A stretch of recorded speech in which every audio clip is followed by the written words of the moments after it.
and dying in your beds many years from now, would you be willing to trade all the days from this day to that for one chance, just one chance, to come back here and tell our enemies that they may take our lives, but they'll never take our freedom?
And welcome to Anti-Tyranny News Radio here on UCY.tv. Thank you for joining me this evening. There's quite a bit of news I want to get into, and we're going to focus on that in the second hour. ISIS, everything going on over in Missouri, and a few other things that we'll cover. But the first one I want to cover is Robin Williams. I'm going to play this clip from Stefan Molyneux, The Truth About Robin Williams. But first off, the main thing I want to point out about this whole situation with Robin Williams. Forget, how he died, why he died. Was he on pills? I think there's a very, very important lesson that really needs to come out of this. That even with the depression, the substance abuse, he brought something to people that empowered them, that helped shape their lives, how they were able to take problems with a laugh and get through it. The joy he brought to people to make them laugh, and something that potentially bettered their life. It shows the power of one individual, even when that individual has their own problems, to bring positive outcomes into others' lives. And I think that's something that every one of us need to learn, that even with everything that we are dealing with, we still have an impact on the others around us, and we need to try to make that a positive impact. And that can lead to less depression. Now, there are forms of depression that it's not really the situation, it's more of a mental mindset or mental issue that they're dealing with that leads up to that type of depression, clinical depression. But, with all that to the side,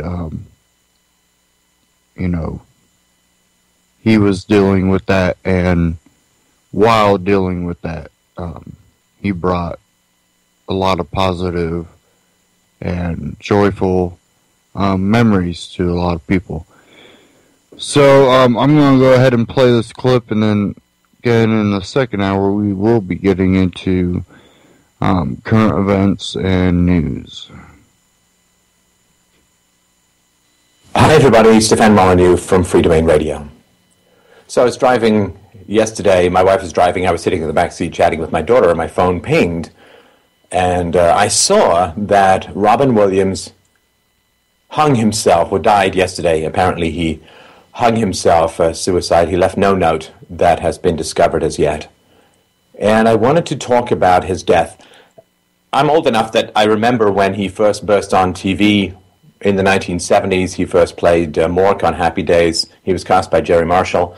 And then he got his own spin-off show with Pam Dawber called Mork and Mindy. And he was dazzling, electrifying. He pushed the boundaries of human communication, and has always been someone that I aspire to emulate in my own small way, the degree to which one can push the boundaries of what human language and human communication is capable of. He really moved the goalpost for improv, for wit, for a skewed, absurdist physical comedy, and I was deeply shocked and remain quite sad at his passing.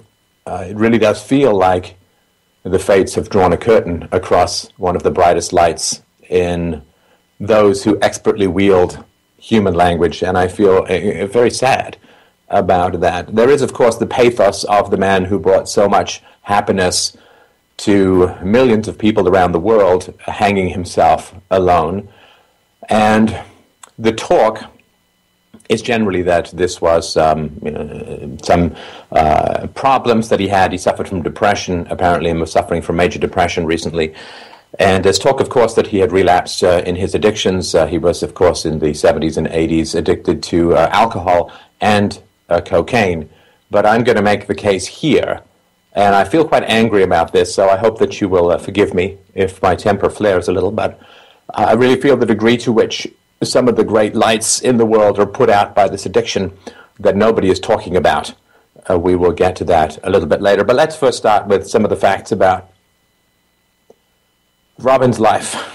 His father, Robert Williams, was a vice president of the Ford Motor Company and was very successful at his job. And his father had been born to money, right? So Robin Williams comes from a long line of money. But Robin's father, Robert Williams, when he was a teenager, his family business went bankrupt, and he actually ended up working in a coal mine in some Fountainhead-style tragedy. And later, Robin Williams' father served in the Navy in World War II and was almost killed when a Japanese airplane crashed into his ship. So that, of course, was probably kamikaze, a suicide bomber. And he was described, Robin Williams' father, as a cold and rigid man. In the early 1950s, Robert Williams met and married his second wife, Laura McLaurin.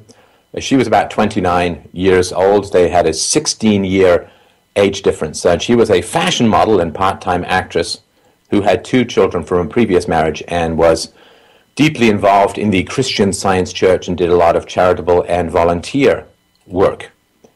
So we have, and we'll see this mirrored in Robin Williams' own life, we have this pattern of a successful man attracting what can only charitably be described as gold diggers in many ways. So younger and prettier and available and so on. It's because he was an older man, Robin Williams' father, who married a young Southern beauty. And if you've read your Tennessee Williams, you know that marrying a young Southern beauty, or any age Southern beauty, can be a tad challenging. So Robin Williams' father was very successful at Ford. He was 46 years old when Robin was born in 1951. And if you've spent any time in business, you know that, of course, to become successful, you have to travel, you have to move a lot. So his father was on the road a great deal, and his mother was deeply involved in society functions, and as well she continued to do occasional work as a model. So when Robin Williams was very young, he was very lonely in the giant mansion that he grew up in.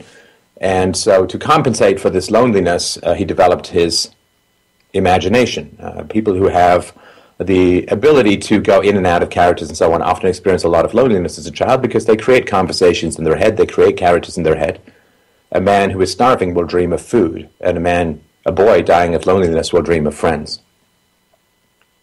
He gave all his imaginary friends their own unique voices, and he also spent a lot of time playing hide-and-seek with the family dog whose name was Duke. And unless the dog was super intelligent, hide-and-seek was probably not the most intellectually stimulating game to play. As a young child, Robin Williams was not close to his parents either. He told Esquire magazine in 1989, "My father was away, my mother was working doing benefits. I was basically raised by this maid, and my mother would come in later, and I knew her. And she was wonderful and charming and witty." He called his dad Sir and his mother Ma'am. So Robin Williams' father was stern, demanding, without a sense of humor, and emotionally closed off, emotionally unavailable. He expected perfect performance from Robin at school, but no matter how hard Robin worked, he was never certain he had done quite enough to please his father. He yearned for his father's praise, of course, as all children do, but he never really got it. Once he did, at the age of 8, bring home a straight A report card, but his father said, "Well done, son, now let's get ready for dinner." And, for the moms and dads out there, you don't want to overbake your children in the heat of your praises, but at the same time, you don't want to freeze their hearts by withholding praise as well. Otherwise, they develop a hunger for approval that, if shifted to adult life, creates some very dysfunctional patterns, in my opinion. I guess Robin seems to have still been trying to please his father when he grew up, as he made his mark as an international movie star as an adult. He would insist in interview after interview that he knew nothing but love and devotion from his father, even though he was hardly a warm and loving man. So, as a child, Robin Williams quickly learned that his mother loved to laugh, and the way for him to have some kind of impact on her was to make her laugh. So he told Esquire, "I think maybe comedy was part of my way of connecting with my mother. I'll make mommy laugh, and that'll be okay." And the idea, I call it me plus. I have to be me plus something in order to be loved, to have connection, to make contact, to be of value to people. So I have to be me plus good looking. I have to be me plus rich. I have to be me plus funny. I can't just be me and be loved for who I am. I can't just be cake. I have to have icing. Me plus is the root of a huge amount of dysfunction in the world. It's why people rape the environment by gathering more resources than they really need. It is why there's a cosmetics industry. It's why there's plastic surgery. It's why there's all this dysfunction. Me plus. Well, avoiding me plus or dealing with the agony of me plus is essential to actually get a connection. Because me plus is always me plus a show. Me plus a show of money, of beauty, of sex appeal, of comedy, of you name it. So me plus, and I think that the me plus ends up in a significant me minus later on in life. So he studied, of course, he played games of make-believe, and he also watched television, of course, that came into American homes in the 50s. Now, as we mentioned, Robin did have 2 half-brothers, Todd and Lauren, but they were both much older than he was. He told Playboy in 1982, "There were no other kids in the neighborhood. There was nobody around to play with. My half-brothers, Todd and Lauren, were a lot older than I, and I didn't see them until I was about 10. Todd always extorted all my money. He'd come into my room and say he needed some beer money, and I'd say, 'Oh gosh, yes, take it all.' My mother would get furious because Todd would get into my piggy bank and walk out with $40 worth of pennies." But this tells you something about the character of his mother, that she raised these selfish, bullying, preying upon little kids, stealing their money children. And this exploitation and having his money stolen from him, which is the addiction that I will talk about in a few minutes, was a constant theme of Robin's life, and I would argue was what killed him. Now, as we mentioned, his father was a successful executive, so he needed to move a lot. By his own estimate, by Robin's estimate, he attended 6 schools in just one 8-year period. So he's always the new kid in class, and he was also bullied constantly. When asked by Ladies' Home Journal in 97 what the hardest part of his life was, Robin Williams said, "I was small and overweight, and slow, and pasty white. I remember in 6th grade being called leprechaun and dwarf. I would go home crying. Mom and Dad had put me in a public school, and most of the kids there were bigger than me and wanted to prove that they were bigger by throwing me into walls. There were a lot of burly farm kids and sons of auto plant workers there, and I'd come to school looking for new entrances and thinking, if only I could come in through the roof. They'd nail me as soon as I'd go through the door." I've mentioned this before in these conversations, but bullying is an attack upon the runts of the litter, the weak of the species, and is basically predicated on a lack of bond with the parents. If a child has a secure bond with the parents, that forms pretty much a force field around the child in terms of bullying. If the child does not have a strong bond with parents, then it's like separated from the herd. Those are the ones who get picked off by the human predators in childhood and adulthood. So keep your contacts as close as you can. They provide an amazing shield against bullies and users. So, as Robin grew older, of course, he developed 2 strategies to defend himself from the abuse that he was receiving in the government schools. So he took up wrestling and cross-country running to lose weight and build up his muscles, and he found out that he could make other people laugh. And if he could make other people laugh, they wouldn't attack him. So he said, "I started telling jokes as a way to stop getting the shit kicked out of me." Now, he'd had years and years of practice making other people laugh because the me plus for Robin and his mother was, "Mommy will pay attention to me if it's me plus jokes." And there's something incredibly and fundamentally humiliating about that. Needing to be a performing monkey for your own mother, for her to pay attention to you, is a wretched and vicious experience to have in perpetuity as a child. In 1969, Robin's father quit Ford and moved the family to a small town in North Carolina, which was part of the counterculture movement, hippie culture, and drug use. And the teenagers there smoked marijuana and took LSD because cocaine was too expensive, and Robin found himself fitting right in. So in 1982, he recalled, "It was wonderful and very, very weird. I went to Redwood High School, which had courses in 16mm filmmaking and a lot of psychology-type classes. It was the height of the encounter period, and in a lot of classes, teachers would get everybody together for an energy hug.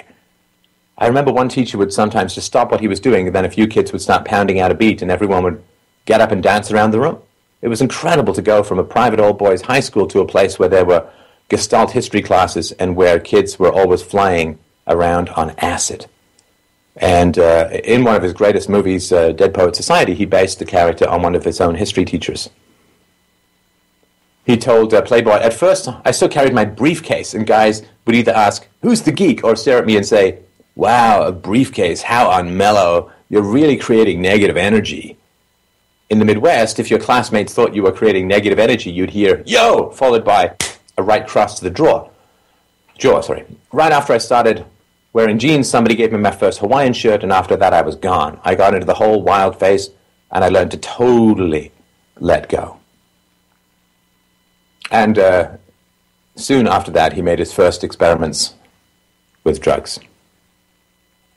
Now, I've got a whole presentation on this called The Bomb in the Brain. You can go to fdrurl.com/bib to look it into more. But drug use is basically an attempt to self-medicate a brain that is developed dysfunctionally through the absence of parental attachment. So when you don't get parental attachment, when you don't have love, when you have to be me plus, your brain develops with shortages of dopamine or endorphins, and therefore you end up having to substitute these substances, which should be naturally occurring in your brain, with external supports for those missing substances. And so when you first take these drugs, you realize that you've had something missing your whole life. Most people, if they've got a happiness level of like 100, they take a drug that goes to 110, 120, then they go back to 100. But if you started with a happiness level of 20 or 30, you take a drug, it takes you to 80 or 90, you feel normal for the first time in your life, and then you crash back down. That's where the addiction comes from. This is why some people can take the drugs and just whatever, and then some people, it completes them. They realize what it means to not be in pain and this is where the addiction comes from. And there are ways of dealing with it, of course, without drugs. But he was not exposed to that addiction as far as I've been able to find out. So Robin expected to become a diplomat, so he moved to Claremont Men's College near L.A. after high school. But he got involved in those dirty hippie theater people. Oh, yes, that was my experience too. And he realized that on the stage he could really make people laugh. This was the trigger event because it was so easy for me, it was instantaneous. He told Reader's Digest in '88, I kind of exploded, right? So he's been trained to make his mother laugh. He's been trained to keep the bullies at bay by making them laugh. So this is not out of nowhere. It's not instantaneous at all. It's like me being raised in a Japanese household and then saying, it's weird. I could just speak Japanese. It was instantaneous. Well, it's not. But it shows that he did not really grasp the degree to which his childhood was developing the me plus problem that I think plagued him his whole life.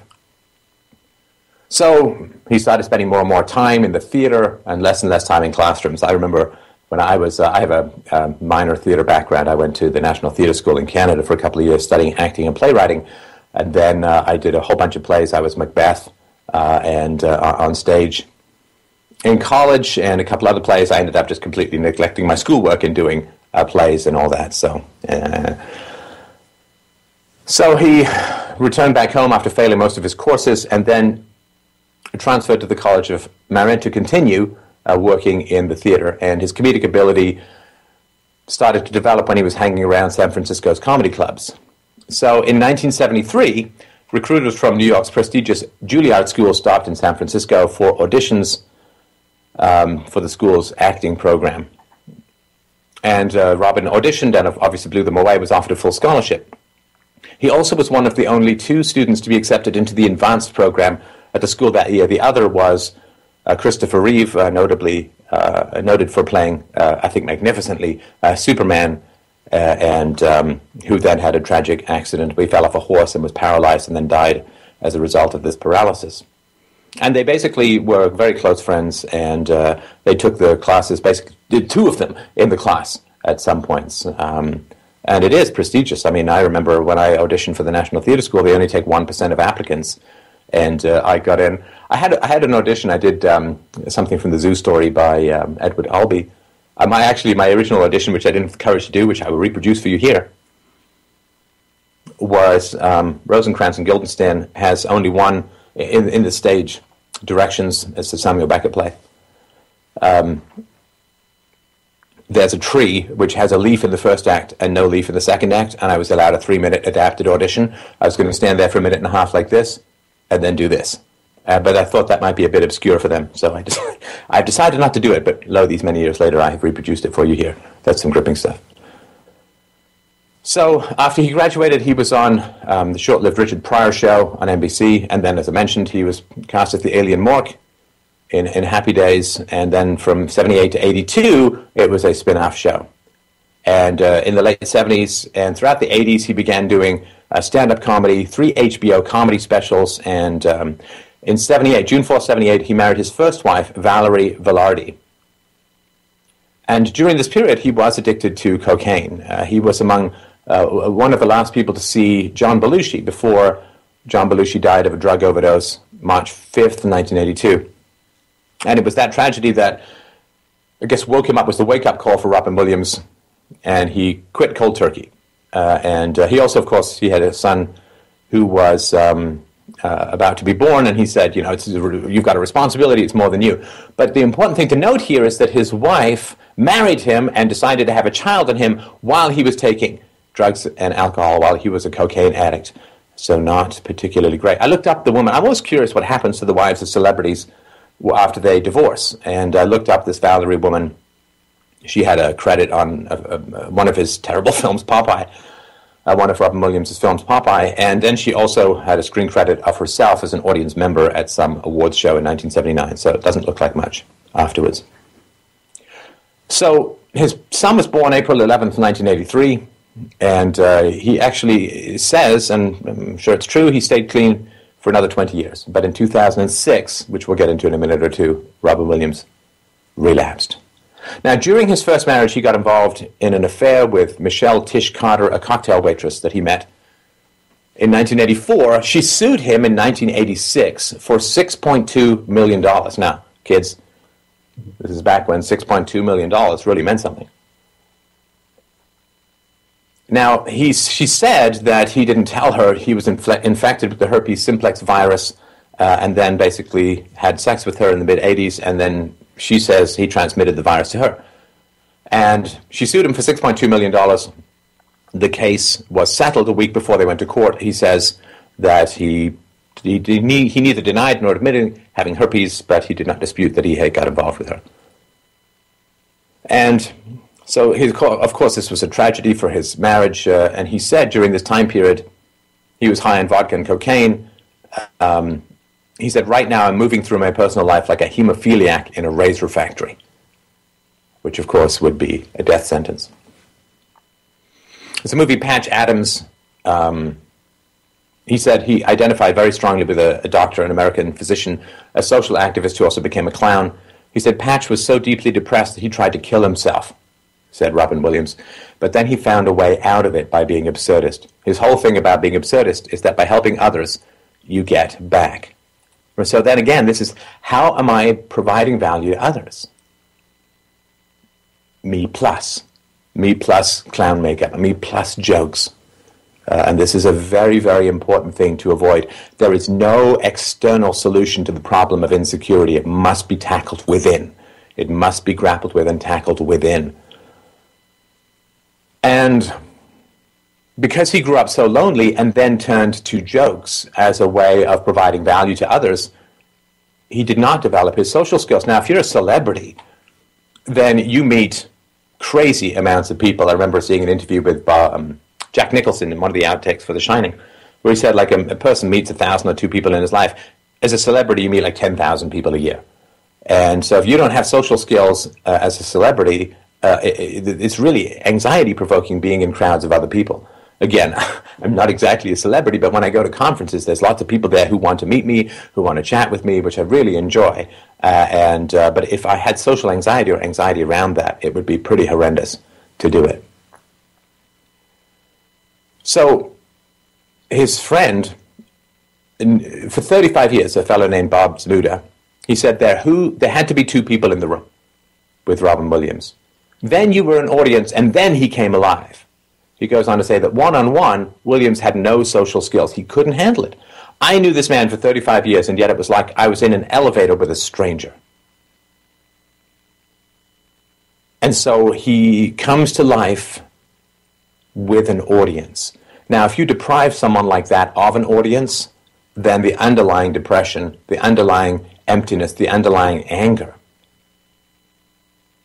is going to erupt. Again, sort of my amateur psychologizing, so don't take it very seriously. It's just sort of what I think. What Ayn Rand used to call a social metaphysician, someone who tragically defines his life by the value that other people see in him, the me plus. Now, we'll get into sort of what may have precipitated this in a moment, but his last show was canceled, and he was basically left with no one to entertain. So April 30th, 1989, Robin Williams marries Marcia Garces, his son's nanny, who was several months pregnant with his child. So he was raised by a maid and married his son's nanny. Is that a coincidence? Probably not. I mean, it's the Schwarzenegger thing, right? If you're a maid or a nanny in a rich man's house, you seduce him, you get pregnant, and you're set for life. And also, you can sort of see there's a pattern that Robin Williams just dates people who are around. This probably has to do with his social anxiety. So he dates women he meets at nightclubs. He dates women he meets in comedy clubs. He dates the woman who's in his house. Just people who are around. This is not very discriminating or discerning placing of the penis. So they had 2 children, and they were together for a long time. But during this time, I mean, and for most of his career, Williams was a complete workaholic. He said, in one 2-year period, I made 8 movies. At one point, the joke was that there's a movie out without you in it. You have this idea that you'd better keep working, otherwise people will forget. Right? And so the audience remains his mother. My mother will not pay attention to me if I'm not entertaining her. the audience will forget me if I'm not entertaining the audience. Now, what's so bad if the audience forgets you? You still exist, you still have your friends, your close relationships, your loves, your hobbies, your thoughts, your emotions. Well, if you don't have those things because you're other-focused, because you have to be me plus, and because your identity and existence and value is predicated upon pleasing others, well, when those others go away, your identity, that false self, goes away as well. 2003, he described the beginning of his alcohol relapse after 20 years. He said, one day I walked into a store and saw a little bottle of Jack Daniels. And then that voice, I call it the lower power, goes, "Hey, just a taste, just one," he says candidly. I drank it, and there was that brief moment of, oh, I'm okay. But it escalated so quickly. He was in Alaska, I think. He says, I was in a small town where it's not the edge of the world, but you can see it from there. And then I thought, drinking. I just thought, hey, maybe drinking will help, because I felt alone and afraid. It was that thing of working so much and going, fuck, maybe that will help. And it was the worst thing in the world. You feel warm and kind of wonderful. And then the next thing you know, it's a problem and you're isolated. So within a week of taking that drink from Jack Daniels, he was fully hooked again. You feel warm and kind of wonderful. Well, that's actually the experience of love. And Gabor Mate, a Vancouver physician who's written extensively on addiction, and I would highly recommend his works, particularly in the realm of Hungry Ghosts, says that one of his patients, heroin patients, or one of the patients he had who was addicted to heroin, said heroin felt like a warm hug. And we know that children who are cuddled and nurtured and breastfed feel warm and secure, and it releases happy chemicals in their brain.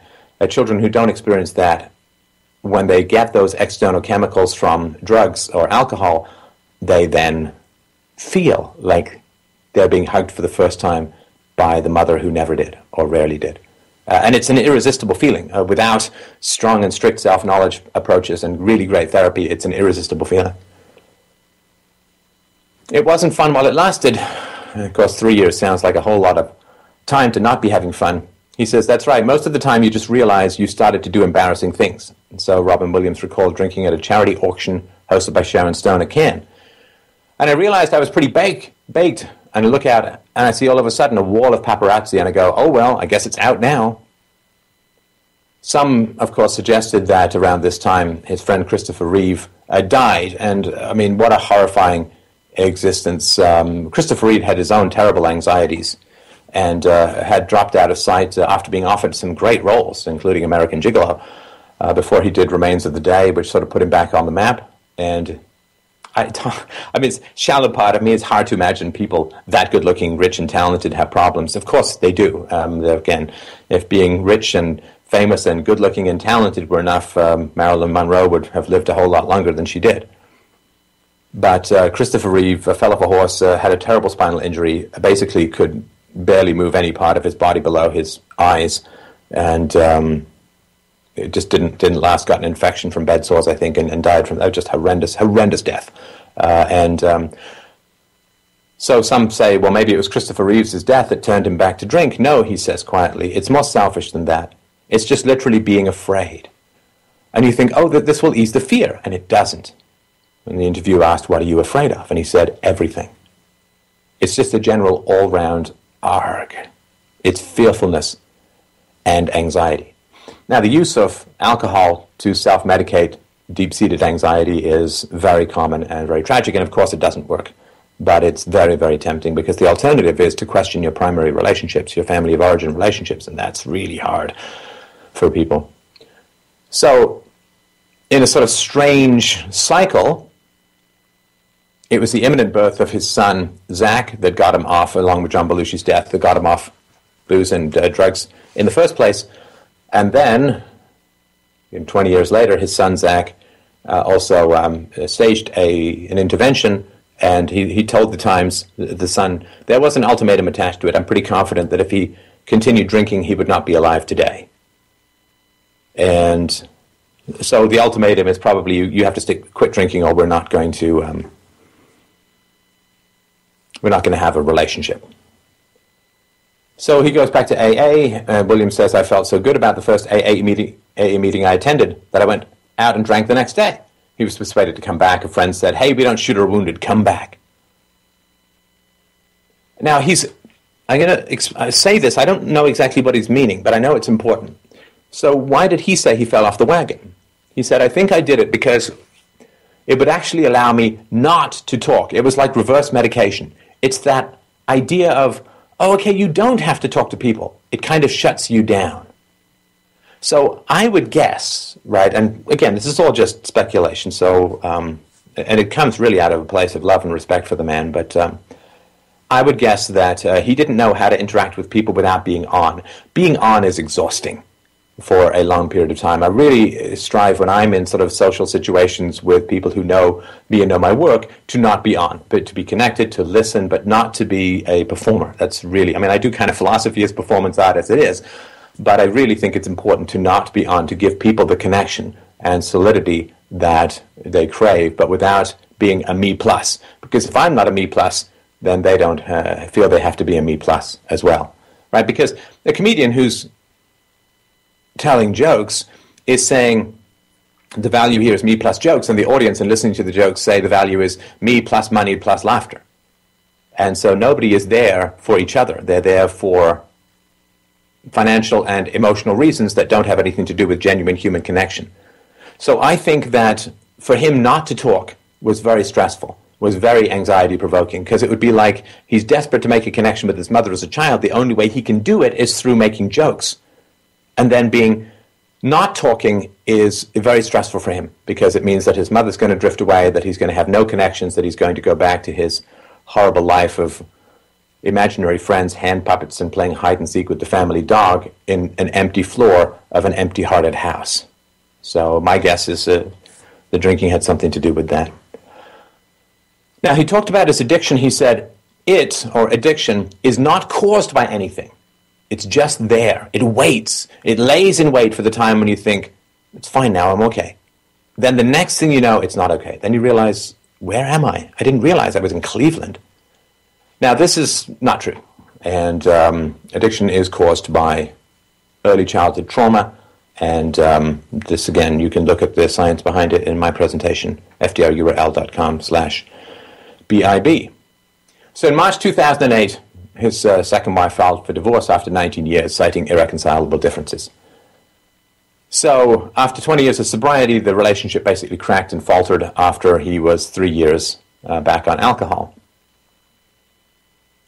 So he entered rehab and by all accounts has remained sober since then, but the trust was broken, says a friend of the family. She's hurt.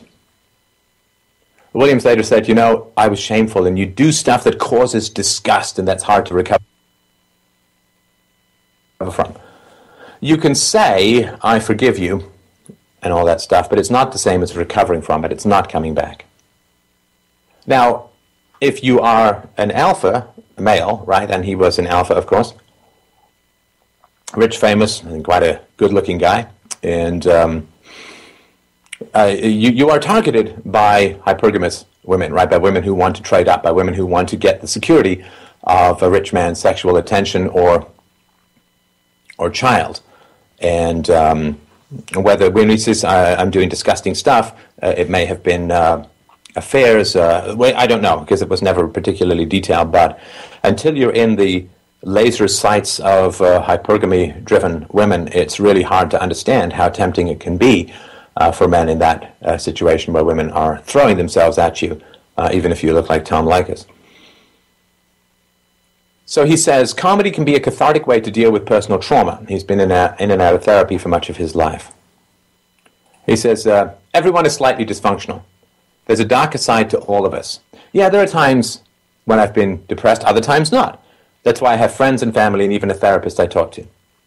There's nothing romantic, he says, about addiction. The idea that as an artist you have to push yourself and explore the dark side, I went there. You can do a lot more interesting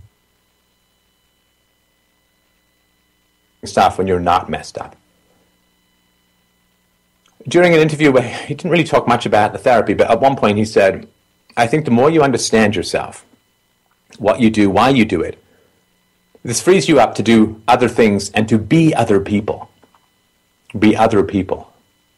I don't think that the point of self-knowledge is to be other people, but to be authentically who you are, your original self, which is angry and hurt at neglect and trauma as a child.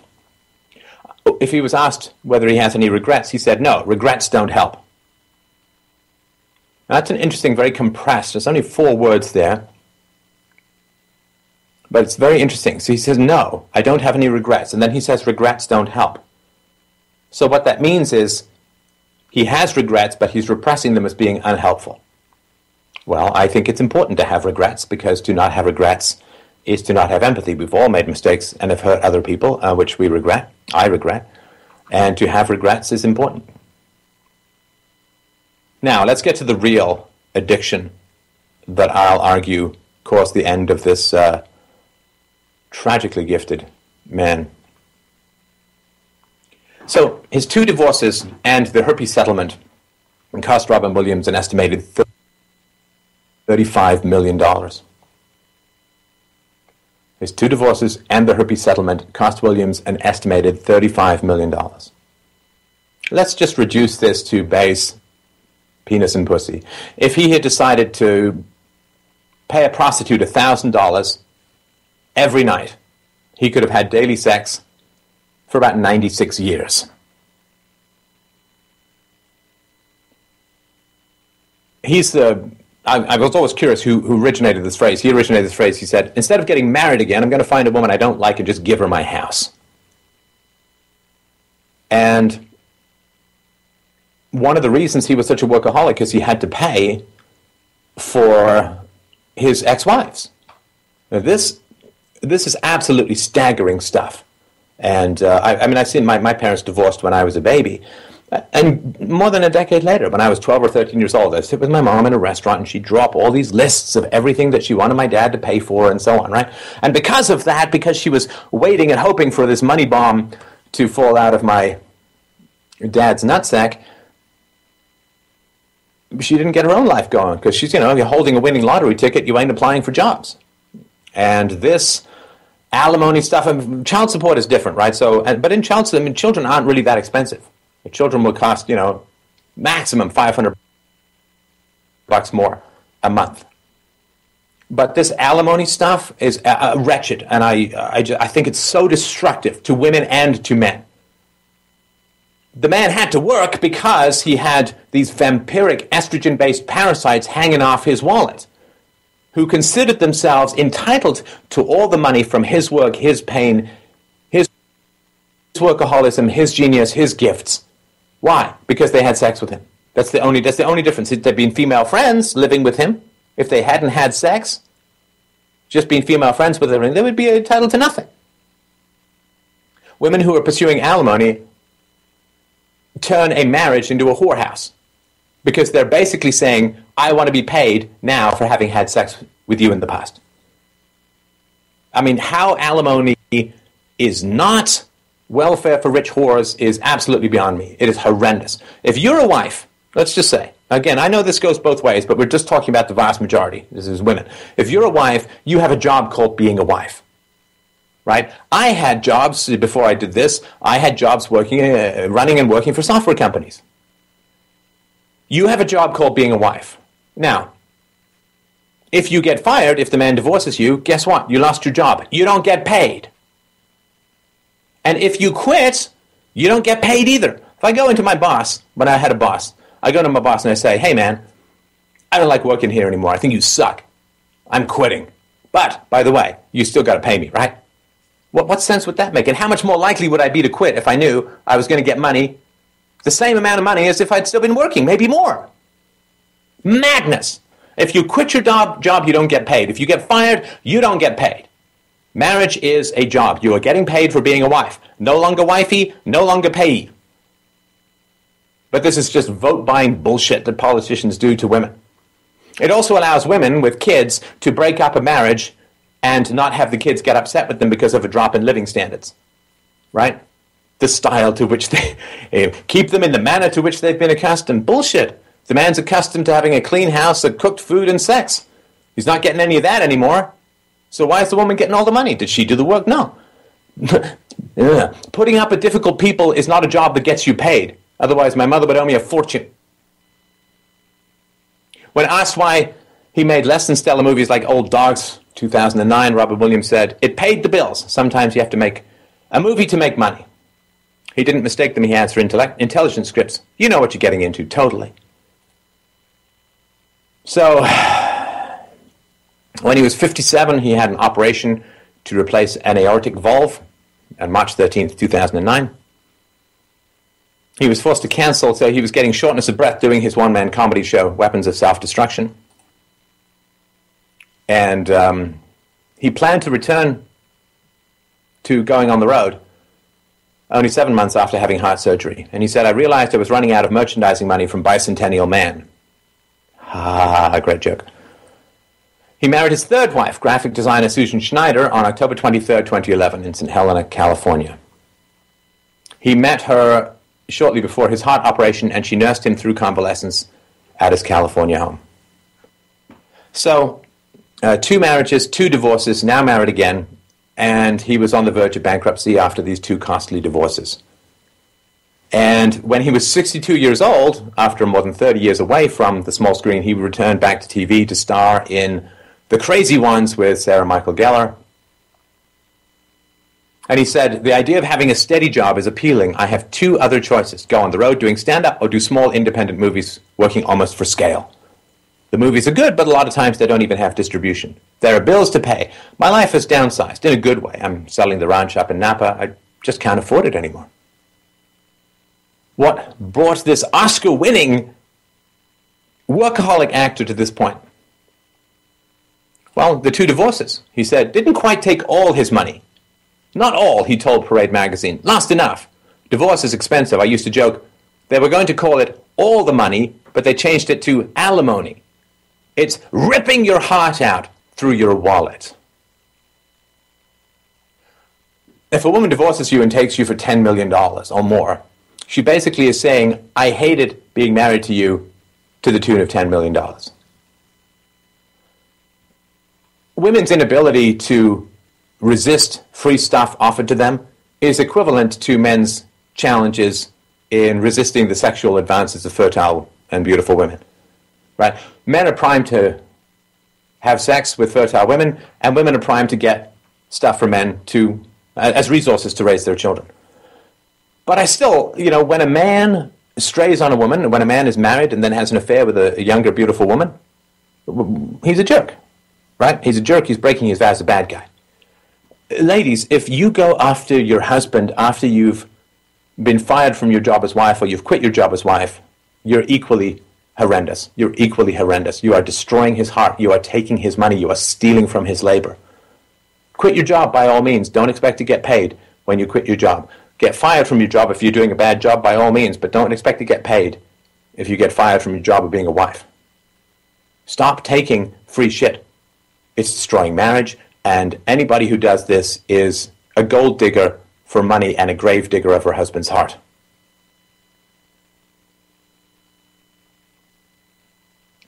May 10th, 2014, CBS announced that it had canceled The Crazy Ones. I never saw it, but the reviewer said that he looked tired and all that throughout it, and that doesn't work on TV. So in July, he checked into Hazleton Addiction Treatment Center in Minnesota at a program aimed at maintaining long-term sobriety. His rep said, "After working back-to-back projects, Robin is simply taking the opportunity to fine-tune and focus on his continued commitment, of which he remains extremely proud." August 10th, 12:02 p.m. Williams was pronounced dead of an apparent suicide due to asphyxia. He hung himself. He has been battling severe depression of late, said his media representative. His wife said, "This morning I lost my husband and my best friend, while the world lost one of its most beloved artists and beautiful human beings. I'm utterly heartbroken." A recent CNN article concluded Williams' fans can look forward to 4 more movie appearances coming to theaters, including another installment in the Night of the Museum franchise. Even in death, he's working to pay the bills of his vampiric and predacious ex-wives. So, yes, Robin Williams died of an addiction. I would argue that he died of an addiction. Women's addiction to free stuff. Single moms is basically the foundation of the welfare state. Free stuff. And it is horrendous the degree to which women's desire for free stuff is natural, and but it's not recognized as a problem. Nobody's talking about the fact that the 62-year-old exhausted man who'd had heart surgery a few years prior, who was working himself to death, to pay the bills, to pay the outrageous alimony settlements that the American justice system, justice in quotes, heaps upon undeserving women. Marry a rich guy? Great. Fantastic. Good for you, sister. But don't take his goddamn money when you leave. You didn't work for it. You didn't earn it. Sex is not work. Unless it's something agreed to short-term ahead of time. The addiction of women to stripping the flesh from the bones of their husband's finances, of their ex-husband's finances, that is the addiction that kills so many men. Post-divorce, suicides among men are very high. Now, again, he's not recently divorced, but he had just canceled, his show had just been canceled. So this exhausted man, this broke man, this broken man, Robin Williams, was facing a future where he could not probably pay his alimony payments. He could not continue to pump money at his vampiric ex-wives. And so, like John Cleese, like Scott Foley, like so many other men, he then has to go. What is he going to? He's going to have to go on the road. He's going to have to go on the road at 62 years old, when he should be on the verge of retirement. If that's what he wants, he should be relaxing and enjoying his time, getting ready for grandkids. No. He has to go on the road. Exhausting, lonely, debilitating, and somewhere, an environment which is very addict-provoking prone, right? He's much more likely to drink when he's out on the road. The last time he was on the road, he had shortness of breath and ended up in hospital, having part of his heart replaced with pig valves. His TV show got canceled. He's facing massive bills. He sells his house because he can't afford to pay his bills, and then he's got to go back out on the road. John Cleese did this. He had to pay his wife ungodly sums of money, and he had to go, he called it the alimony tour. He had to go out on the road in his 70s and go and pay. Because, God damn it, men are just disposable goddamn workhorses, right? Go work! Get the bitch some money! Give me the money! That's all they have. And this poor man had to go back out on the road, or he would face prison. Right? There's no debtor's prison. You don't go to prison for your debts unless you owe the IRS or you owe an ex-wife. Then you go to prison. He may have been facing prison time for his inability to pay his debts. Dave Foley, a Canadian comedian who was on a sitcom with Phil Hartman, News Radio, I think it was called, and he got divorced during that time. He owed insane amounts, $17,000 a month or something like that, because he was making a lot of money at the time. He was also in A Bug's Life, and after that, sitcom died for quite a while, right, on TV, and he just couldn't get the work to make that kind of money. So he goes to the court and he says, "Hey, Mistress Judge, can we kind of adjust this, because I'm not making that kind of money anymore?" She's like, "No, fuck you. You can't see your kids, you can't re-enter Canada, we're going to arrest you and throw your ass in jail if you don't cough up $500,000. So he can't see his kids, he's got to write them that horrible letter. Why? Because the family court system, the ex-wife, the lawyers, the whole screwed up. And just watch Divorce Court. There's a documentary, just watch it. Just watch it. I mean, it's really important to understand. In Europe, you don't get alimony in some places in Europe. I mean, you can get a couple of $100 a month for child support. Fine, right? Reasonable. But none of this keep the woman or the children in the style to which they've become accustomed. It's complete bullshit. He died from addiction, but not his own addiction. He died from women's addictions to free stuff, which is not free but paid for with the life of the workhorse. Mel Gibson's divorce cost him $425 million. Paul McCartney, Heather Mills, I mean, what was that, $80, $90 million? I mean, are we insane as a society and as a culture? Or so we Where's this patriarchy everyone keeps talking about? Are we so insane that we think that this is somehow some kind of viable legal system? People are being worked to death. Men are going to prison because they're unable to feed the insatiable maw of their ex-wives' grasping, vacuum-pussied hypergamy. There is tragedy in comedy.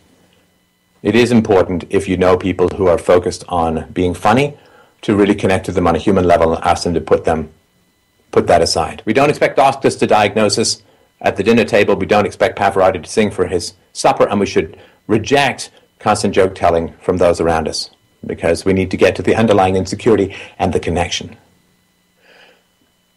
Celebrities are in many ways closer to us than our friends, than our family. We see celebrities cry, we see them vulnerable, we see them laugh, we hear them talk about very important things, particularly comedians. Talked about drug addiction, loneliness as a child, he talked about divorce and the pain, Robin Williams, and other comedians like Joe Rogan talk about very personal and powerful and difficult things. And most people get more connection with another human mind sitting in the audience of a comedy club than they do from 100 dinners with their supposedly close friends. We see and we connect with celebrities, even if it's just on screen. Watch the park scene from Good Will Hunting. How many times do you hear somebody clearly and powerfully express themselves in that kind of way? How many times have you had that in your life? So we do have an emotional attachment to celebrities. They show us an intimacy and a connection that so often we don't get from our personal lives, which is why when they die, it's so painful for us, because it awakens for us the lack of connection that we've had so often in our lives. So it does matter that he was alive. It does matter that he died. I'm incredibly sorry about the mother that Robin Williams had and the father, right? The father marries a young beauty, and he married these young beauties who took him for everything that he had. Fuck you, ladies. Fuck you for killing a great soul. Fuck you for fastening on his jugular and sucking the life, blood, and money out of the man to the point where he worked himself most likely to death and was facing a disaster. He'd already sold a lot of his stuff. He'd already sold his house, his memorabilia, and he just could not keep shoveling money fast enough at this evil system and these evil women. So like Aaron Swartz, maybe he was facing jail time. Maybe that's what he was afraid of. Couldn't pay the women. What was he going to do? There is a tragedy in comedy. Chris Farley, an incredibly funny but brutally self-mocking overweight comedian. He was in Beverly Hills Ninja and Black Sheep, I think. A funny guy. How did he die? Well, he died of a drug overdose. And it's unbelievably tragic. Chris Farley, the 4 days before he died, partied straight for 4 days. He smoked crack, snorted heroin with a call girl, with a prostitute, then took her back to his apartment. When they argued about money, she got up to leave. Chris Farley tried to follow but collapsed on his living room floor, struggling to breathe. His final words were, "Don't leave me." Well, the whore took pictures of him, stole his watch, wrote a note saying she'd had a lot of fun, and then left. And Chris Farley died face down in a carpet, alone,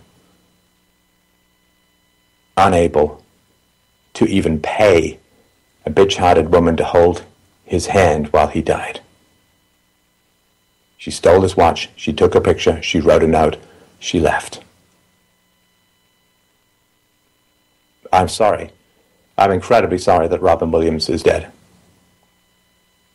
He was the only good thing in the movie Aladdin, in my opinion. I'm sorry that he was dead. I hope that we can learn something about this most dangerous addiction that American society has in particular, which is the addiction to feed, the wounded vanity of hypergamous women, the soul, flesh, life, blood, and money of men whose accomplishments they could not hope to approach. Let's keep our geniuses alive. Let us restrain the greed of their ex-wives. I'm sorry you're gone, Robin. I will certainly miss you. And I hope that I can take some small amount of inspiration from your verbal certainty and verbal courage and stretching the boundaries of human communication. You had a very big impact on my life. I wish I could promise you a better place to land, but the only thing that I can promise you is that you were loved, in a way. I saw your junk and ass in The Fisher King. I've really not seen any of my other friends' junk and ass at all. And I will really miss that openness. I will really miss that courage.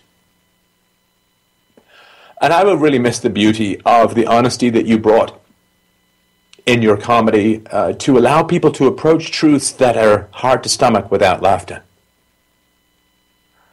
And I really hope that you had enough joy in your life, knowing how much joy you brought to others, to make up for how it ended, which is a shitty way. A shitty way for anyone to go. I wish this woman who says that you were her best friend had known enough about you to help avert this. I wish her therapist had told you to get angry at your mother and your father, because striving to please them by creating an audience in their image did not work. And I'm incredibly sorry that you were preyed upon by this god-awful, sick and sadistic, Stalin-esque family court system in the United States,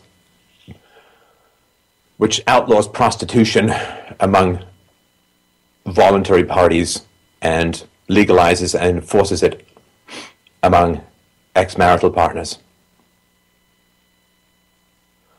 The state takes another life. This one's more visible, but it's fundamentally no different. Thank you for watching.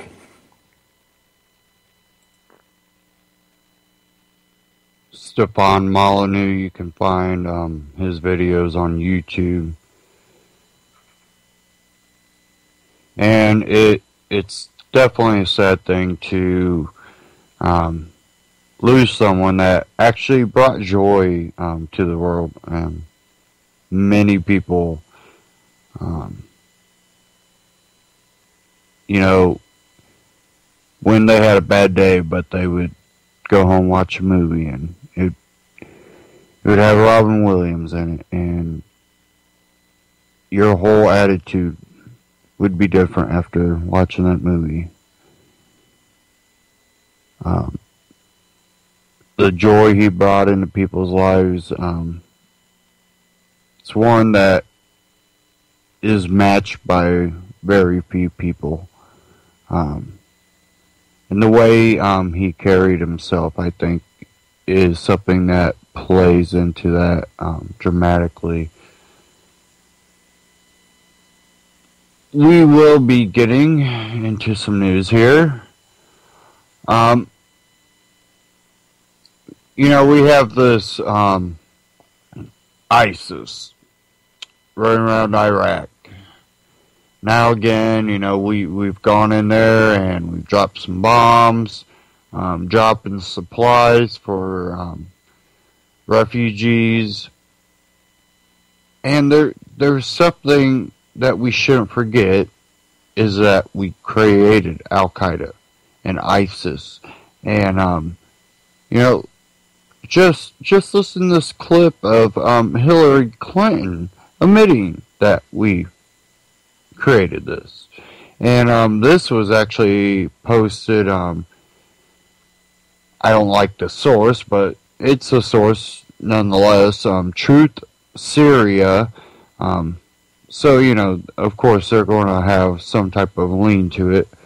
But this is straight from CNN. They just posted it on their YouTube account. So, this is Hillary Clinton in her own words, admitting that we created Al-Qaeda and ISIS. And let me just play this here.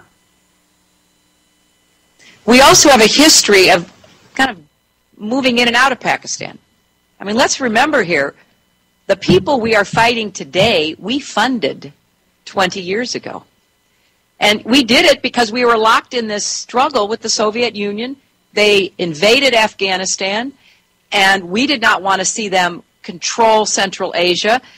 And we went to work. And it was President Reagan, in partnership with the Congress, led by Democrats, who said, you know what, sounds like a pretty good idea.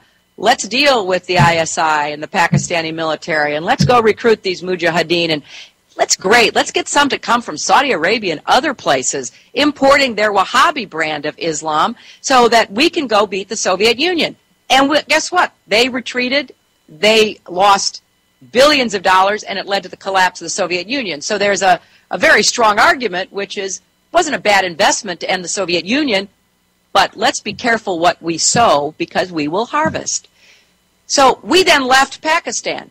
We said, okay, fine, you deal with the stingers that we've left all over your country. You deal with the mines that are along the border. And by the way, we don't want to have anything to do with you. In fact, we're sanctioning you. So we stopped dealing with the Pakistani military and with ISI, and we now are making up for a lot of lost time.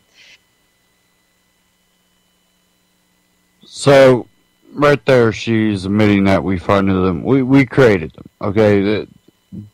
You can have a group of ideologists that they are basically that, just people that have an ideology, but we organized them, we funded them, we trained them, we gave them weapons. We created Al-Qaeda, and ISIS is still Al-Qaeda.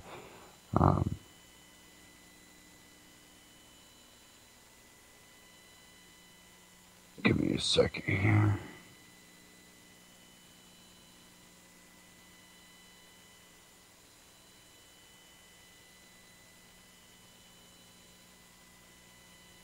Okay. Our involvement over there is what has, grown this to be something.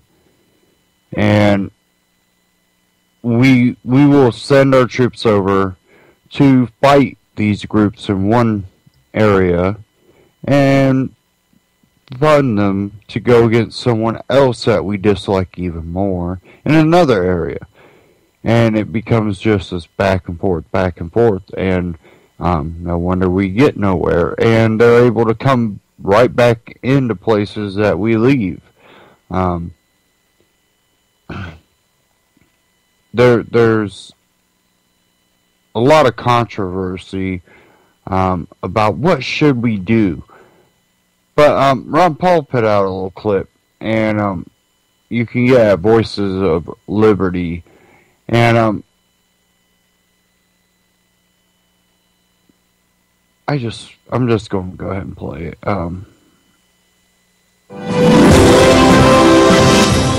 Hello, everybody, and thank you for tuning in. I'd like to give a brief commentary and update on what's going on in Iraq. Of course, we were supposed to have settled that problem a long time ago. We spent 14 years over there fighting a war and all kinds of problems. But anyway, the big question is will anybody stop ISIS, which is now known as the Islamic State? They've created that overnight, and they're rather successful when you think about it, or rather it points out how inept our CIA is. The CIA and NSA, they're pretty good at spying on us, but they had no idea to predict what ISIS was about ready to do. So I think our money is wasted, and it's to the tune of probably up to close to $100 billion a year to protect us and take care of our national security. But will anybody stop ISIS? Well, who would be expected to? Do you think the Canadian soldiers are going to go over there? They're going to send a couple weapons and give some token support. But the only country that is capable of doing it, the burden really will fall on us. But the big problem is this whole crisis over there with ISIS is very much related and a reaction to our foreign policy.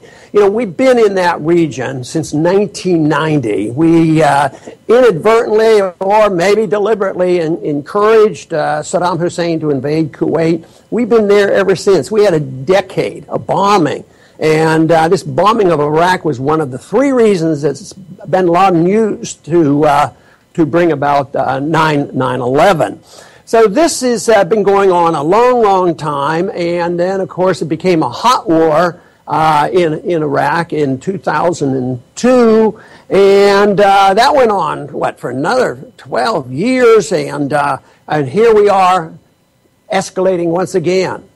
Iraq has been lost. All that cost and all that money, and here it is. How are we going to stop it?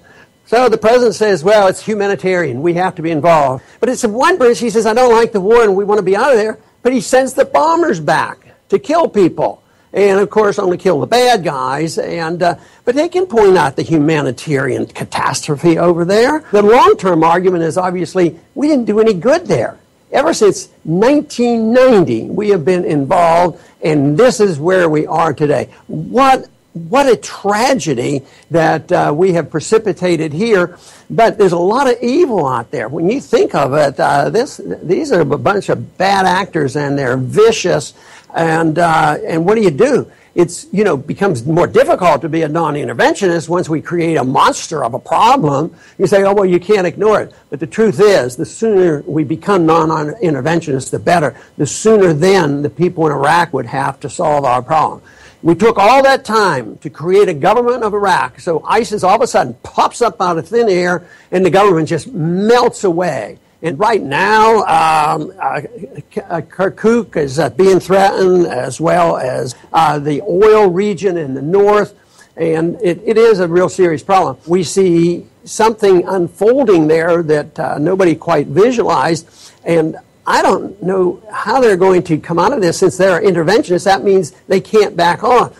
But they'll say, well, we don't want to get back in there militarily, no boots on the ground. Well, we already have boots on the ground. We have military advisors there. We have special forces there. We have a huge embassy there. The neocons, though, are highly critical of Obama for not doing enough because he isn't marching in with the troops. One comment was, well, what we need to do is stay there until the mission is accomplished. The mission accomplished. Yeah, wonderful. How long would we have to stay, and how much money would we have to spend? So I think the message is there, the results are there. The sooner we wake up, the better. The sooner we realize that somebody else has to fight these fights, and the American taxpayers are exhausted. And one reason why everybody, even the strongest neocons, are arguing that no boots on the ground, let's just bomb them to smithereens. They realize the American people aren't supportive of it, and that's the progress we're making. It's the futility of it all. It's the futility of these long, drawn-out wars, the cost in life and the cost in injuries and the cost in dollars, and then the total failure. And then it becomes more violent. Obviously, the Islamic State is a lot worse than Saddam Hussein. One of the reasons we finally turned on him is, yes, he did our bidding. He went in and fought the Iranians, and we supported him, and we loaned him $80 billion, and all of a sudden he didn't have the money and couldn't pay the bill, and that was one of the reasons. Because this whole story that we had to switch sides and go against Saddam Hussein had to do with the fact that they said there were thousands and thousands of Iraqi troops ready to invade Saudi Arabia, which was not true. But anyway, the American people believed it, and the war got escalated. I want to de-escalate it. The sooner the American people realize that the de-escalation only comes with change in policy, and the sooner we accept the notion that we are non-interventionists, we don't get involved in the internal affairs of other nations, and we shouldn't be the world's policemen, the better off we would all be. So I imagine this is going to be in the news for a while, but for now, that is my comments on Iraq and the foolishness of our foreign policy. Thank you for coming in and tuning in today, and come back to the Ron Paul channel soon. And that was from Voices of Liberty on YouTube, a little venture that Ron Paul started. Do you agree? do you agree that we shouldn't do anything, or do you think there are things that we need to be doing? We do have a call-in number, 718-717-8296. Feel free to call in. Again, that's 718-717-8296. And we do have a chat room. I'd rather get some callers in, but if you would like to put your comment in the chat room, you are free to do so. Always great people in the chat room. For the most part, you know, you'll get some of the oddballs, but for the most part, we always got great people in the chat room. So go check it out at ucy.tv/ATN. I think it's just ATN. It's been a little bit. Or you can go to atnewsradio.com and also find the chat room that takes you directly to the radio page on anti-tyrannynews.com. You can also listen to us mobilely if you have the TuneIn app. So you want to catch all the great broadcasts here on ucy.tv, don't forget to download the TuneIn app, and you can listen to it at work or in your car. You can't really join in the chat room, but always great to be able. I know I'll be at work and I'll tune in UCY, and I do got some other broadcasts that I tune into. But having that TuneIn app, that definitely has given the opportunity for there to be more listeners, no matter where they are, if they have a smartphone and the TuneIn app. Again, if you want to comment on what Ron Paul was saying, that we really need to start being the non-interventionist right now, or do you think that because we already intervened that somehow we should be responsible for taking care of some of these Iraqis that are being beheaded? And another thing that kind of has been pointed out as of lately, that, well, this has been going on for quite a while to Christians in Iraq, but it wasn't until really the major outbreak of these Muslim groups that were running did Obama even attempt to step in. Basically, he said, we're not doing nothing, this is, Iraq's problem. And then all of a sudden, now it's not just the Christians. But I don't believe that all the way either. I think there's some truth somewhere in the middle. But I believe there's only one main reason that Obama really wants to attempt to do something. And I think that lies in the fact that pulling troops out of Iraq was supposed to be one of his great accomplishments.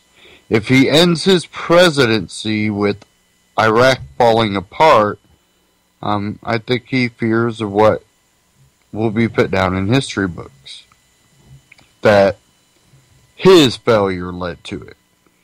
But I agree with Ron Paul that our intervening in the first place and our meddling over in the Middle East for hundreds of years plays a major role in that.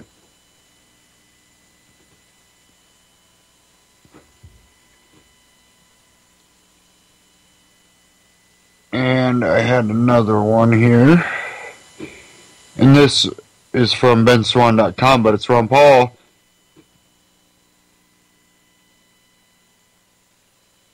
And it talks about that clip. And one of the quotes that's highlighted how will more losses justify what has already been lost? And you heard that in that clip. But they highlight it here, and I'm glad they did. Because really think about that. How will more losses justify what has already been lost? Saying, how many times do we have to keep repeating the same mistake and losing lives over in another country in some attempt to get our desired outcome? Now, I wouldn't be, at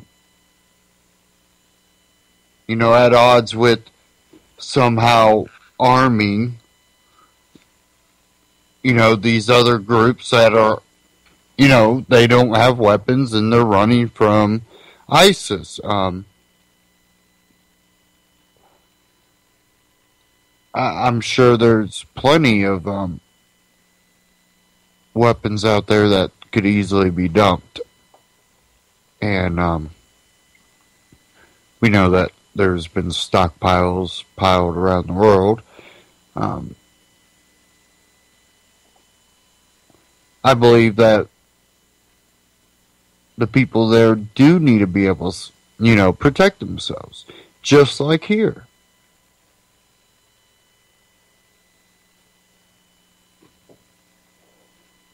But here we have politicians saying, no, we'll protect you. What, like you protect the Iraqis? Like you protect the rest of the world? If that's protection, that means that they will end up killing you. Oops, sorry, you're in the wrong area at the wrong time. You should have known that everyone was dropping a bomb there. And I have this, and this is out of the IJreview.com. It's titled, I'll Burn It Down. Firearms inventor responds to Eric Holder's inquiry into his gun safety idea. Kodiak Arms President W.P. Gentry has invented a technology that would restrict gun operation to authorized users only. The company's product is called the Intelligun, and it uses a sensor on the hand grip of the pistol to identify fingerprints. Only those whose fingerprints have been previously entered would be allowed to actually fire the gun. And we've talked about this technology before, so this shouldn't be new. Enter Attorney General Eric Holder, who invited Gentry to further discussions after meeting with multiple firearms manufacturers earlier this year. Gentry's comments on the interaction about how the identification technology could be used by the Department of Justice. This interested Eric Holder. He wondered how we might be able to control who was or wasn't authorized. I stopped him right there. I looked right across the table at Eric Holder, the Attorney General of the United States, and told him, if you try to mandate my smart gun technology, I'll burn it to the ground. The Intelligun is designed to save lives, not restrict freedom. This immediately brings to mind Atlas Shrugged's fictional oil man, Ellis Wyatt, who chose to burn down all of his production facilities rather than turn them over to the government. The issue here is that it reflects a concern on the part of gun manufacturers that anti-gun activists' real agenda is not merely safety, but also to reduce gun ownership and Second Amendment rights altogether. For example, New Jersey passed a law over 10 years ago that required that if smart gun technology is readily available in the marketplace, all guns sold in the state must have that capability. The result, of course, would be that the cost of guns would necessarily increase, and that would make them less affordable. So kudos to Gentry for responding to the marketplace's demand for increased safety, while at the same time making it clear that he won't allow his invention to be used for alternative agenda. Now, I have a problem with this. This all sounds good, but the problem is this technology is there. He can burn it to the ground. That doesn't mean the U.S. government won't take advantage of it. Start somehow having it manufactured and demanding that all gun manufacturers use it. It definitely can be used. I think technology like this inherently will be used for evil when you have a government running your life, and one that's in fear of losing its power to control your life. This is something I definitely don't think it's talked about enough. But what are we going to do in the future to prevent them from doing this? I think it's, even though Gentry might have good intentions, because I believe it to be a tool for control, I think we inherently just need to ignore that type of technology, to reject that type of technology. And that's not an attack at Gentry, rather than an attack at using technology that restricts our rights. And, you know, the internet's one of those tricky things that you try your hardest, but a lot of the tools that maybe alternative media doesn't use enough of, because they're trying to avoid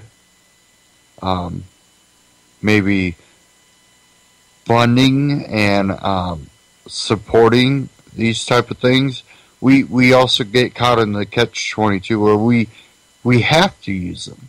We have to really figure out how to harness them and constantly work around their algorithms to make sure that our voices are heard, because, you know, a lot of alternative networks out here are struggling because they make it harder and harder for us to get our posts or our voices out there.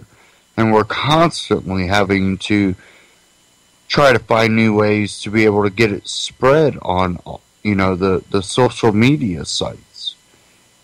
And, you know, like Facebook and a lot of the other social media sites are going to, well, you'll have to pay to reach people.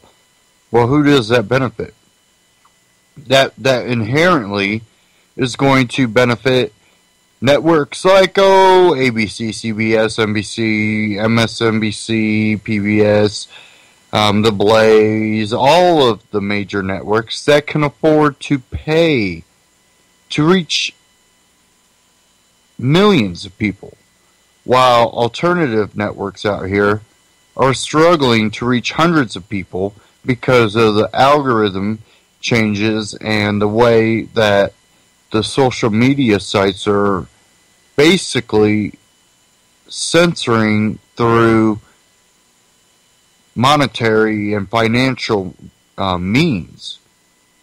That, well, the alternative networks that, you know, they're grassroots driven, but they're also trying to reach mainstream people.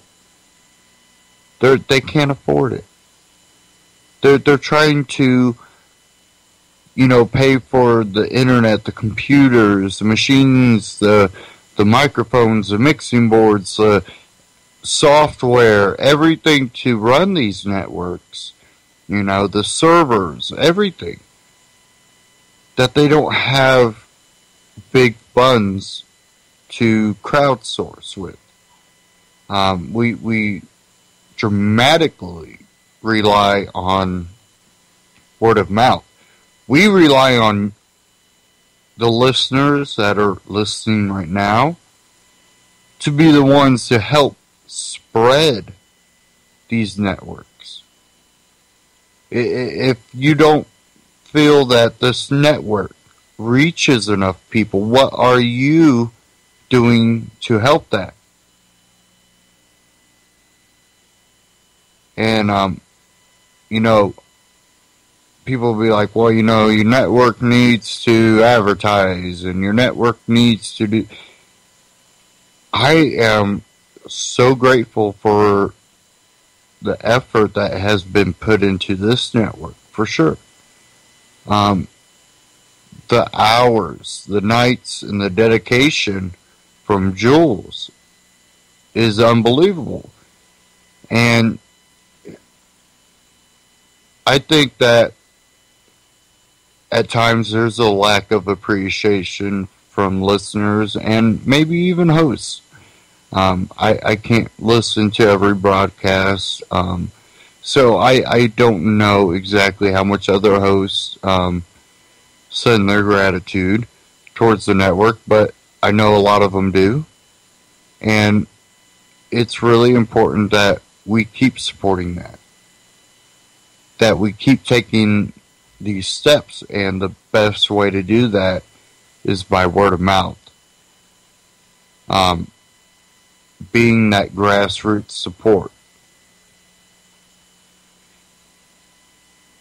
And a lot of it too is, well, if you think there's something that the broadcasts on this network are missing, issues that you don't think are being brought up enough or don't have enough deep discussion, whatever it may be, are you going to do your own broadcasts? Take that chance. Let your voice be heard. There's slots open. There are, the ability is here for you to voice your opinion or your beliefs and to expose what you believe needs exposed. Talk about what you believe needs to be talked about. And it's hard work to run these networks. And you don't have to pay for it. And again, that's why it's very important that you help support these networks. UCY. It's as simple as going to UCY.tv, clicking on the Amazon button, and buying things that you would normally buy off of Amazon. But buying them through the UCY store. That way UCY gets that little kickback to keep these networks operational. Maybe there could be that funding for crowdsourcing and being able to pay for the social media to be able to actually reach people when you post something on there. Because it's now taking money that the alternative media does not have large amounts of, and mainstream has plenty of. A lot of times it's your tax dollars, so remember that while your tax dollars are helping pay for boosting posts for PBS or these other networks, we are having to scrape by to try to reach people. And there's some listeners out there that have been very loyal to this network, and I want to thank those people because without you guys, there could be a lot of problems here trying to get our voices heard. I think you are what keep me, other hosts, and the network operational, is those loyal listeners. So kudos to you. I I don't know if you heard, but FedEx has been indicted on 15 criminal counts of drug trafficking because basically the federal government believes that FedEx should basically snoop into every package that comes through to find drugs. They're trying to dump it on FedEx's responsibility to make sure drugs are not being trafficked. No, they're a package delivery company. If I ship something, if I ship a picture frame, if I ship a radio, I don't think they have a right to look in that package just to make sure it's not drugs. But let me play this clip here. This is from benswan.com and Channel 23 ABC, some affiliate. I'm not sure where they're out of, but I'm just going to go ahead and play this. But first, ads for internet pharmacies are all over the web, but their shipping method has landed FedEx in hot water. 23 ABC's Amanda Gomez joins us now live from the Live Center with more on what an indictment will mean for the shipping giant. Amanda?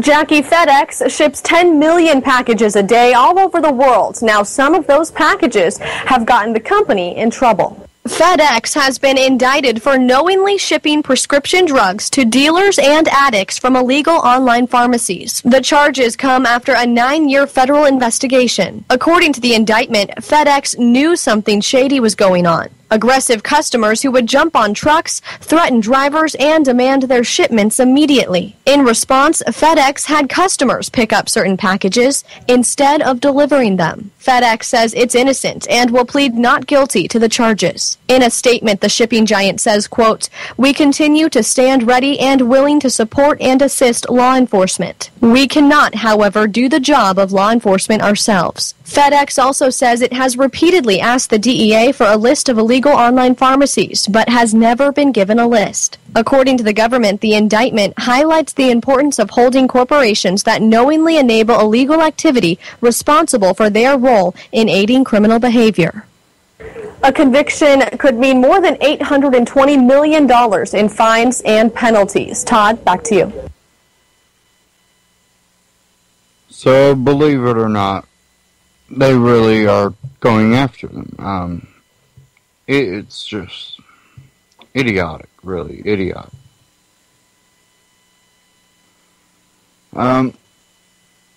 Give me a second while I try to fix this here.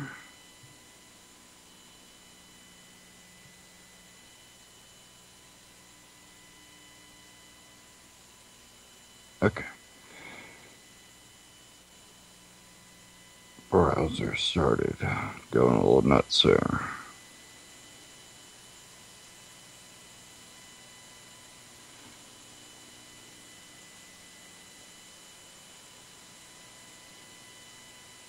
Okay. But they're going after FedEx. Shady people. There's people I met that I'm like, these people have to be shady. Gotta be shady.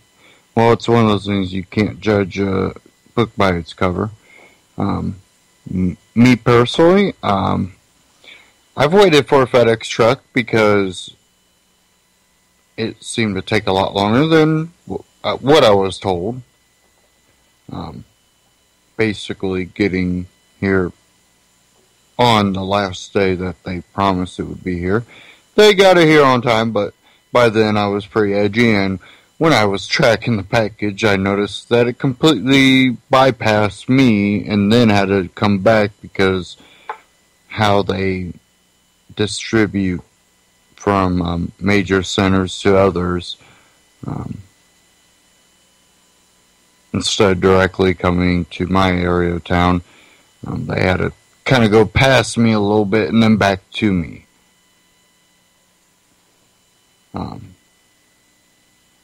It pretty awkward, but Yeah, I might run out and be like, where's my package? Come on. I've been waiting. Where's my package? But what does that mean? That I'm a drug dealer now? That they need to look at my stuff? I don't think so. I think it's just another incursion by the federal government. And it's something that's just repeating itself over and over. No matter what you do, they will push their way into it and demand that you are the one that should be responsible for others' mistakes, while they can make mistakes all they want and never have to hold responsibility for theirs.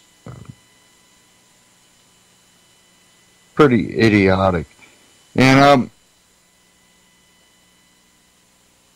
you have this police shooting. And of course, yes, I understand. Oh, they fear for the officer's life. So they're not going to release his name. Okay, I understand they fear for his life. But he took someone else's life. You're not supposed to just cover it up to push it into the darkness and expect that the rioting's going to stop. Of course, there's another thing being played out, and I think pushed by certain people, and it's the narrative of disorder and chaos justified because a cop shot someone. I don't see how, breaking into local business helped that. Probably end up getting someone else shot. The rioting, the violence, it just leads right back to the same problem that caused this one, is the whole thing that, violence is okay because there was a violent incident that took place. And that's not saying someone doesn't have the right to defend themselves, but at this point, is anyone defending themselves? Or are they causing a problem that's going to put them more in harm's way? Or is it coming to a point where they feel that they need a revolution? Now, the problem is, like I said, always, is a revolution really needs a very strong rooting in the ideology of liberty, of freedom. They unless that is top priority in a revolution, the revolution's doomed from the beginning.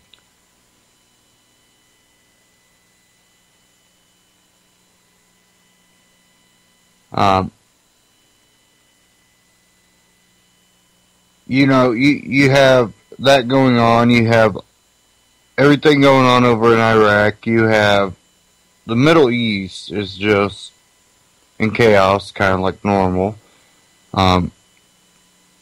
While we've lost men and women and we haven't, but our government has killed innocent people. You have innocent people being killed by Israel. You have innocent Israelis being endangered by rockets, even though they are nothing close to what Israel's doing. It's still a threat to innocent people. I've already said this, but I'll clarify it again, that there is no right side in a lot of these issues. Whether it be Ukraine, Iraq, whether it be, Israel and Palestine, there is no right side, because absolutely no one is claiming that every individual has a right to live their life as they choose without government interference or any interference from another individual or organization that will impede on their right to live and pursue happiness without harming others. These are the main things missing from all of these fights and revolutions, whatever you want to call it. They are preventing that. They are preventing the individual from being able to be free. But that shouldn't be too much of a surprise. Because that's exactly what is going on here. And when people try to stand up, they're always called names. And then when the corruption is evident by so-called leaders and the hate and the violence that is pushed by these so-called leaders is not addressed, then you know society is headed completely in the wrong direction. Like teachers' unions. People should be in an uproar over these teacher unions. Teachers' union president threatened to punch Common Core opponents in face. That's coming out of benswan.com. Let me cue up this clip here. There might be a commercial. Swan, cybercriminals want to steal your identity and your money. Online predators want to prey on your kids. Now, both of these groups gain access to your Android devices using apps that you trust. Only one solution stops them dead in their tracks. It's Snoopwall. Visit snoopwall.com today to reclaim your privacy. That's snoopwall.com.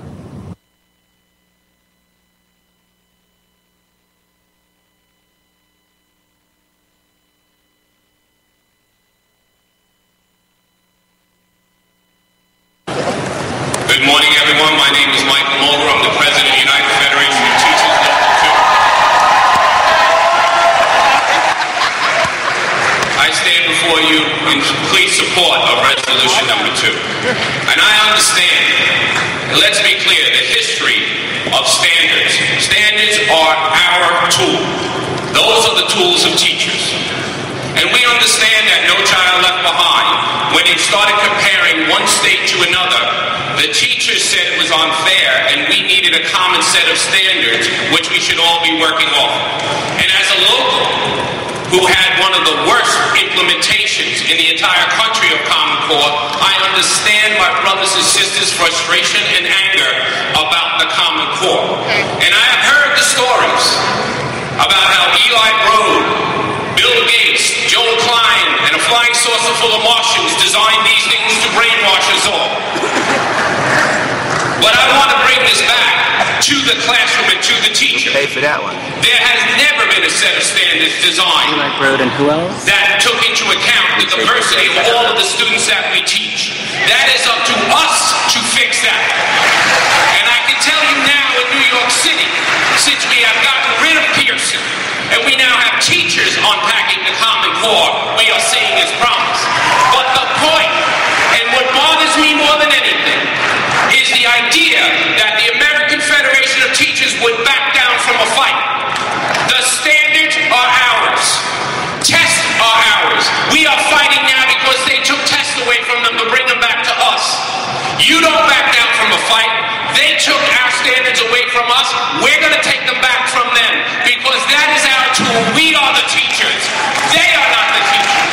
It is our profession. So I stand here in support for this for one simple reason. If someone takes something from me, I'm going to grab it right back out of that cold, twisted, sick hand and say it is mine. You do not take what is mine. And I'm going to punch you in the face and push you in the dirt because this is a teacher. These are our tools. And you sick people need to be away from us and the children that we teach. Thank you very much.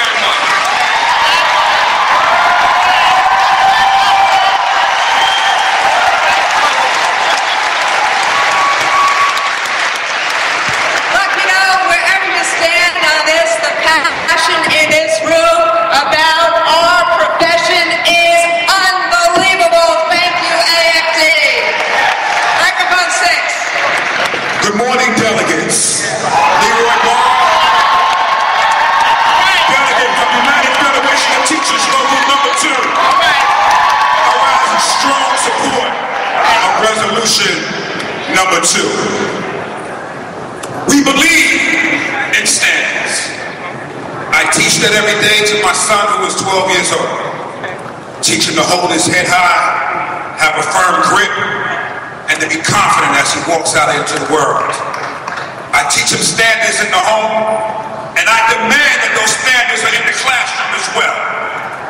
Not only standards, but I want those standards to be held high. We all believe that, we all believe that very simple thing.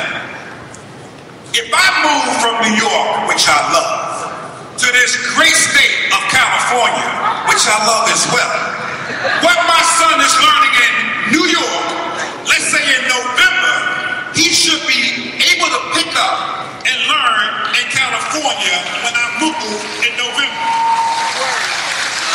And those standards that we love so much should be held just as high in California as they are being held in New York. I expect him to be able to pick up exactly where he was. There is no question in my mind that we cannot allow to have different standards in different states. We have to have standards. We have to have standards that are common. We have to do everything that we can to take back what belongs to us. This is our baby. You don't throw out the baby with the bathwater. The standards belong to us. We have to raise that child, take it back, make sure that it is everything that it needs to be. Now, are there things that are wrong? Without question. Resolution 2 lists all those things that need to be changed. We should change each and every one of those things. But at the end of it, the standards must be held high. The standards must be common. We must do all that we can to make sure that we have this throughout the entire country so that my child and your child, and they all can compete locally, nationally, internationally, with everybody else throughout the entire world to make sure that they can achieve the American dream. Thank you, and I strongly support resolution number 2. So, thank you, microphone. Good morning, distinguished colleagues. My name is Tim Megan, Chicago Teachers Union Local 1. Right. I agree with our brother at microphone 6 that you can't throw the baby out with the bathwater, but I'm here to say you can't have your cake and eat it too. That's right, that's right.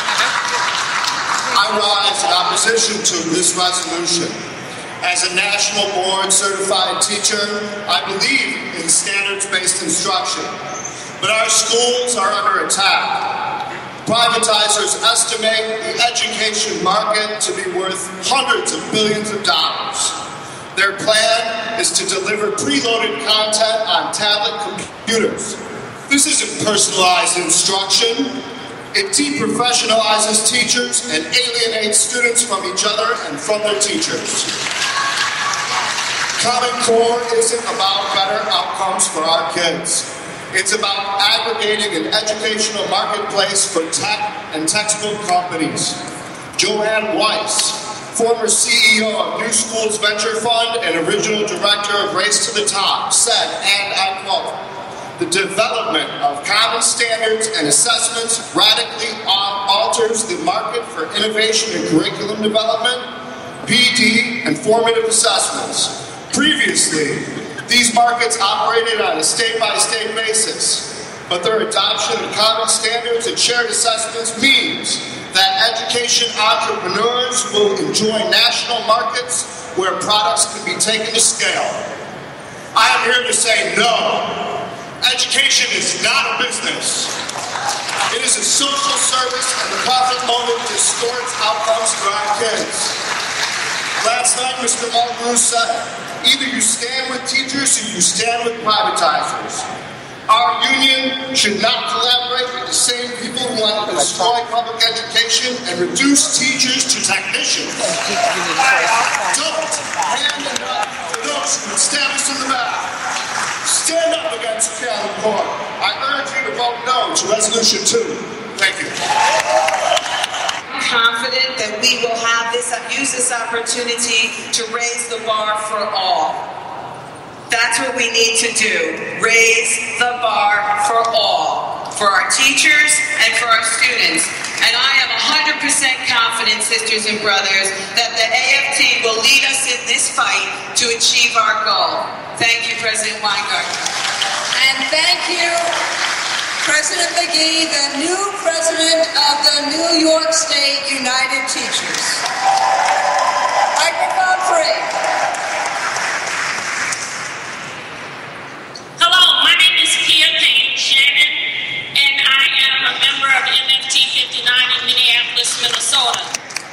I am standing here in opposition of the Common Core. I am opposed to the Common Core because as a teacher in a low-income neighborhood, when my kids are coming into the classroom 2, 3, 4 years behind, as a teacher in a classroom who's not trained in special education services, and I cannot have that our kids are not getting the services that they need in order to support me in this classroom to teach them grade level content.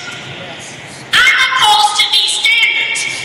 Well, who says that as professionals, I thought we were all teachers. Yeah. I thought we were all teachers. Yeah.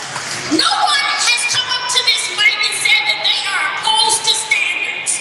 No one has said that. That's right. I'm not opposed. And let's put it forth in people's mouths. What they are saying we're opposed to is corporate-led standards where we are not